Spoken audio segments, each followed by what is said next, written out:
Assalamualaikum warahmatullahi wabarakatuh. Hai teman-teman semua, saya Putri Aprilia Sari. Kali ini saya mau membahas tentang materi bumi dan alam semesta dengan kompetensi dasar mendeskripsikan struktur bumi. Nah, tadi kalian sudah mengetahui kita hari ini mau belajar tentang struktur bumi.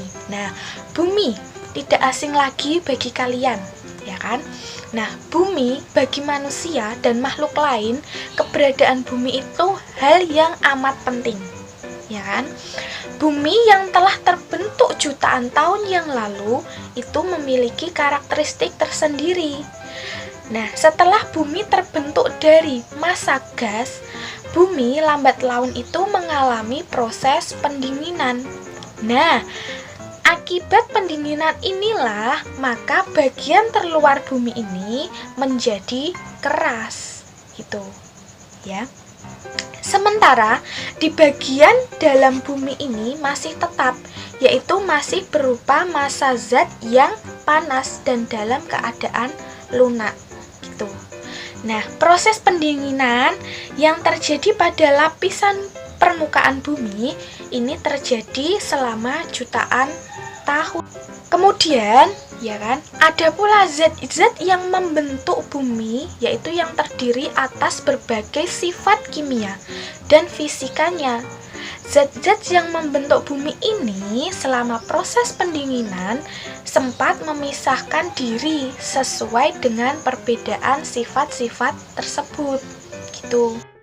Nah, dari berbagai hasil penelitian terhadap fisik bumi dapat diketahui bahwa batuan-batuan pembentuk bumi ini mulai dari kerak bumi hingga ke inti bumi itu sebetulnya mempunyai komposisi mineral dan unsur kimia yang berbeda, gitu. Nah, hal ini menunjukkan bahwa struktur bumi berupa lapisan-lapisan.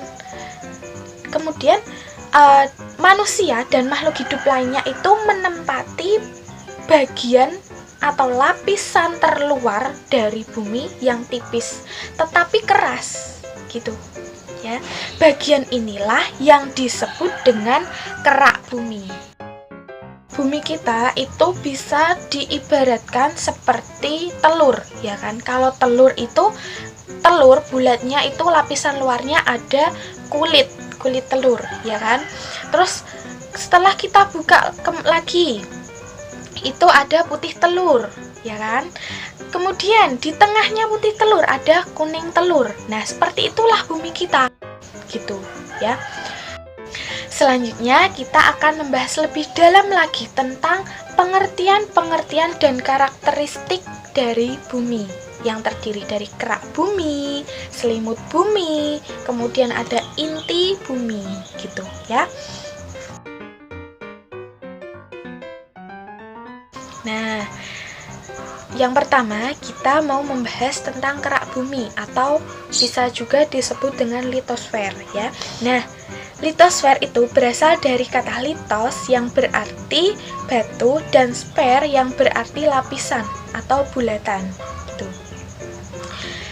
Litosfer itu dapat diartikan sebagai lapisan batuan pembentuk kulit bumi. Lapisan ini terkadang disebut juga dengan crust, gitu ya. Nah, kerak bumi itu merupakan lapisan bumi bagian luar yang paling atas, ya kan, dan keras. Sifatnya itu dapat menyelubungi mantel atau selimut bumi. Kerak bumi letaknya itu mengambang di atas mantel bumi, ya kan, mengambang di atas mantel bumi atau selimut bumi yang lebih lunak sifatnya, gitu. Ketebalan kerak bumi kurang lebihnya itu hanya 66 km dan tersusun atas batuan penyusun kulit bumi. Karena merupakan bagian paling keras dari bumi atau seperti kerak inilah, maka bagian ini disebut dengan kerak bumi. Kerak bumi ini terdiri dari kerak benua dan kerak samudra. Benua itu berarti wilayah dataran dan samudra berarti wilayah perairan. Yang kedua, itu ada lapisan mantel atau selubung bumi atau yang kita sebut juga sebagai selimut bumi. Ya kan? Nah, nama lain dari selimut bumi atau mantel atau selubung itu adalah astenosfer. Nah, astenosfer merupakan lapisan yang terletak tepat di bawah litosfer atau kerak bumi. Ketebalan dari mantel atau selubung bumi sekitar 2.900 km dan mencakup sekitar 80% dari total isi bumi. Mantel atau selimut bumi atau selubung atau kita sebut juga dengan astenosfer itu terdiri dari mantel cair yang kental dan berpijar dengan suhu mencapai 3000 derajat Celcius. Astenosfer ini adalah campuran dari berbagai bahan yang bersifat cair, padat, dan gas dengan suhu yang tinggi. Nah, secara umum, bagian mantel bumi itu dapat dibagi menjadi dua, yaitu mantel luar dan mantel dalam. Nah, mantel luar ini lebih tipis daripada mantel dalam dan berada antara 10 hingga 300 km di bawah permukaan bumi. Temperatur mantel luar masih di kisaran 1400 hingga 3000 derajat Celcius dengan berat jenis 3,4 hingga 4,3 gram per cm kubik. Sedangkan mantel dalam itu berada pada 300 hingga 2890 km di bawah permukaan bumi. Temperatur mantel dalam mencapai sekitar 3000 derajat Celcius. Batuan pada mantel dalam lebih kental karena adanya tekanan tinggi dan biasanya memiliki berat jenis 4,3 hingga 5,4 gram per cm kubik. Nah, kemudian yang ketiga ada lapisan inti bumi atau barisfer.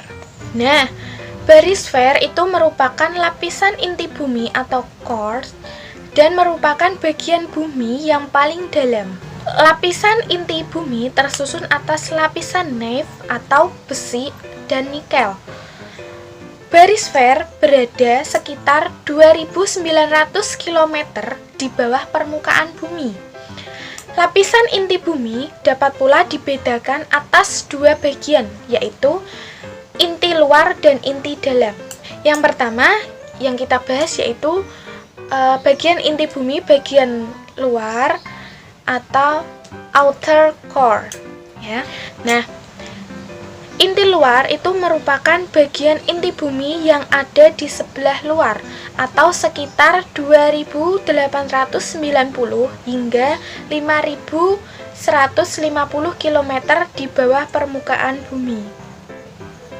Ketebalan lapisan ini sekitar 2200 km dan tersusun dari besi, sedikit nikel dan 10% sulfur dan oksigen.